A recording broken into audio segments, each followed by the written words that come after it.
ये एक प्रश्न है एसएससी सीजीएल 2013 में पूछा गया आपका प्रश्न है, ठीक है। तो इस प्रश्न में देखिए एसएससी सीजीएल 2013 में पूछा गया प्रश्न है। प्रश्न के हिसाब से मतलब जिस तरह का पेपर होता है, जिस लेवल का पेपर होता है, प्रश्न भी उसी लेवल के होते हैं और आपको समझ दिखानी पड़ेगी उस लेवल के प्रश्नों को हल करने के लिए। तो सबसे पहले इसमें देखिए आप क्या है कि एसएससी सीजीएल 2013 में पूछा गया प्रश्न है, तो इसमें पासा न लिख करके क्वेश्चन में ब्लॉक लिखा है, ठीक है। सबसे पहले ये डिफरेंस है, जैसे कह रहा है कि दिए गए ब्लॉकों में यदि 10 तल्ली पर हो तो शीर्ष पर कौन सी संख्या होगी। यानी बिल्कुल अगर इसमें देखेंगे आप तो इसमें आपको दिखेगा अलग, प्रश्न में दिखेगा अलग। तो इसका कहने का मतलब ये है कि जो मैं कह रहा हूँ उसके हिसाब से आपको करना है, ना कि एक्स्ट्रा दिमाग लगाना है कि यहाँ तो तली में है नहीं, यहाँ शीर्ष पर है तो इसके तली में। तो आप क्या करेंगे, अगर बहुत ज़्यादा कंफ्यूज होंगे तो आप सीधे सीधे ये कह देंगे कि प्रश्न ही गलत है। कभी कभी ऐसा होता है जब प्रश्न नहीं समझ में आता है तो वो मान लेता है सामने वाला कि प्रश्न ही गलत है, मिस्टेक से। लेकिन ऐसा नहीं है। इसका कहने का मतलब है कि प्रश्न के अकॉर्डिंग मान करके आपको करना है, ना कि अपने दिमाग से आपको मान के करना है। तो सीधी सी बात यह है कि दिए गए ब्लॉकों में यदि 10 तली पर हो, यानी इसको आपको तली पर वो बोल रहा है, तली पर मानिए, शीर्ष पर इसमें दिख रहा है लेकिन शीर्ष पर मान के आपको नहीं करना है। तो शीर्ष पर कौन सी संख्या होगी, तो इसके शीर्ष पर कौन सी संख्या होगी। तो जैसे हमने आपको बताया है, सबसे पहले क्या चेक करते हैं, कॉमन चेक करते हैं, ठीक है। अगर कॉमन नहीं मिला दो डाइस में तो मानक चेक करते हैं, अगर मानक मिल गया तो फिर आसानी से वो प्रश्न हो जाता है। तो सबसे पहले इन दोनों डाइसों में क्या करेंगे, कॉमन चेक करेंगे। मतलब एक ऐसा नंबर जो दोनों डाइस में हो या दो ऐसा नंबर जो दोनों डाइस में हो, तो जो बच जाता है वो एक दूसरे के विपरीत हो जाता है। तो देखिए इसमें 10 है, इसमें 10 नहीं है, इसमें 2 है, इसमें 2 नहीं है, इसमें 4 है, इसमें 4 नहीं है, ठीक है। तो इसमें से दोनों डाइस में से कोई ऐसा नंबर नहीं है जो दोनों में कॉमन हो। और दूसरी चीज़ आपके दिमाग में ये प्रश्न आ रहा होगा कि डाइस में तो 1 से 6 तक ही नंबर होते हैं, इसमें 10 लिखा है, इसमें 12 लिखा है, इसमें 8 लिखा है, जबकि डाइस में ऐसा होता ही नहीं है। तो आपको ये सोच के नहीं करना है, ठीक है। वो डाइस है वो कुछ भी दे सकता है, जैसे इस प्रश्न में मान रहा है कि 10 तली पर है, जबकि आप देखेंगे तो शीर्ष पर है, आपके अकॉर्डिंग शीर्ष पर है लेकिन मान रहा है तली पर, तो आपको उसी हिसाब से करना है, ठीक। तो हमने पहले क्या किया, कॉमन चेक किया, कोई नंबर इसमें से ऐसा नहीं है जो दोनों डाइस में हो। तो अब हम चेक करेंगे इसका मानक। मानक जैसे हमने आपको पिछले वीडियो में बताया है कि इसके दो निकटवर्ती फलक को, यानी दो पास के फलक को, एडजेसेंट को, इसको जोड़ेंगे और जोड़ने के बाद अगर 7 आ गया तो वो मानक डाइस नहीं होगा, वो सिंपल डाइस हो जाएगा। तो चलिए जोड़ के चेक करते हैं।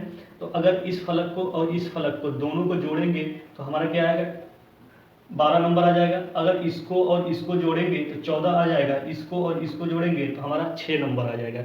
यानी इस किसी भी कंडीशन में इसमें 7 नहीं आ रहा तो ये डाइस क्या है, हमारा मानक डाइस है। अब दूसरे को चेक करेंगे तो दूसरे में भी आप जोड़ लीजिए, तो 12 को और 6 को जोड़ेंगे तो 18 आएगा, और आप 12 और 8 को जोड़ेंगे तो 20 आ जाएगा, इसको जोड़ेंगे तो 14 आ जाएगा, ठीक है। तो इसमें भी किसी भी तरह का कोई आपके वो क्या बोलते हैं 7 नहीं आया, ठीक है। तो 7 नहीं आया तो ये भी मानक हो गया, ये भी मानक हो गया। अब दोनों जब मानक हो गए तो इनके लिए एक रूल है, जब भी दो डाइस हो, कॉमन ना हो और दोनों डाइस मानक हो, और जिसके अगर किसी का विपरीत पूछ रहा है तो सीधी सी बात है, ये फलक ऊपर है तो इसके विपरीत ये हो जाएगा, ठीक है।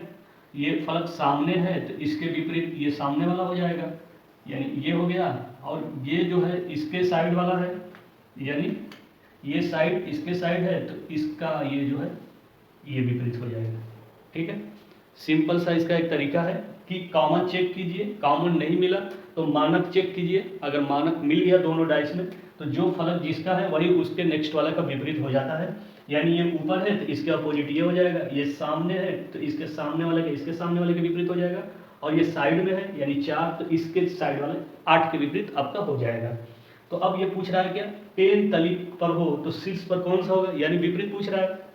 तो सिंपल सी बात है, हमने क्या किया, 10 के विपरीत 12 आ गया, यानी आपका 10 के विपरीत कौन सा आ गया, नंबर 12 आ गया, ठीक है। यानी ये दोनों एक दूसरे के अपोजिट हैं, ठीक।